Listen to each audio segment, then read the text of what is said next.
پھر یہ نہیں ہے کہ طریقہ کار وہاں تک آسانی ہو. آسانی یہ ہے کہ آپ جو ممبر کام کر رہے ہیں ان کے لیے بھی آسانی ہو کہ وہ کس طرح آسانی سے قرضہ دے لیں, وہ کس طرح آسانی سے ایک دوسرے کے ساتھ اٹیچ کر لیں. کیونکہ یہ سوشل میڈیا کا دور تھا اور ایک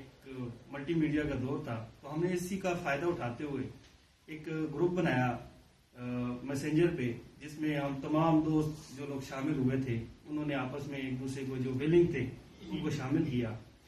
تو وہاں پر ہم فزیکلی مہینے میں ایک میٹنگ کرتے ہیں, لیکن جو لوگ دور کے ہیں جو نہیں اویلیبل ہو سکتے وہ ہمارے میسنجر گروپ میں ہماری آڈٹ رپورٹ بھی دیکھ لیتے ہیں, اور ہماری جو سیٹ اپ ہے کہ کس طرح اس مارک میں کتنی ڈونیشن آئی اور کہاں گئی اور کس کو گئی, وہ تمام لوگ ڈیٹیل شیئر کی جاتی ہے. اب اس کا تھوڑا سا انٹروڈکشن کراتا چلوں کہ اسنا آرگنائزیشن چل کس طرح رہی ہے, کہ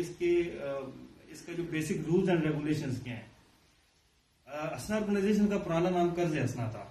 ٹھیک ہے. اس قرض اسنا کیونکہ ایک اسپیسیفک چیز پر آ جاتی تھی جو صرف قرض دینا ہے,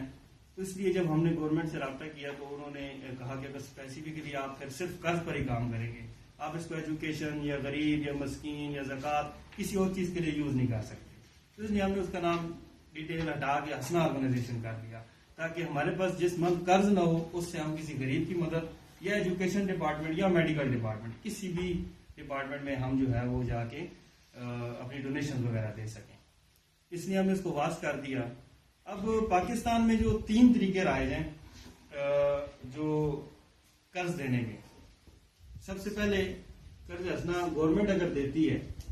تو وہ ایک بینک کے تھرو دیتی ہے یا کسی اپنے مستند ادارے کے تحت دیتی ہے, جہاں پر جا کے آپ قرض لیتے ہیں اس کے بدلے وہ آپ کی تھوڑی سی قواعد وغیرہ اکٹھے کرتے ہیں کہ آپ کی زمین کتنی ہے, جائیداد کتنی ہے, فلانا, یا آپ واپس کر سکتے ہو نہیں کر سکتے,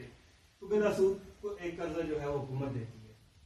سیکنڈ جو ایک نیا انقلاب آیا, لوگوں کو فائنانس کرنا شروع کیا, اور اس میں انہوں نے ایک مسجد کا سہارا بھی لیا. مسجد میں جا کے ایک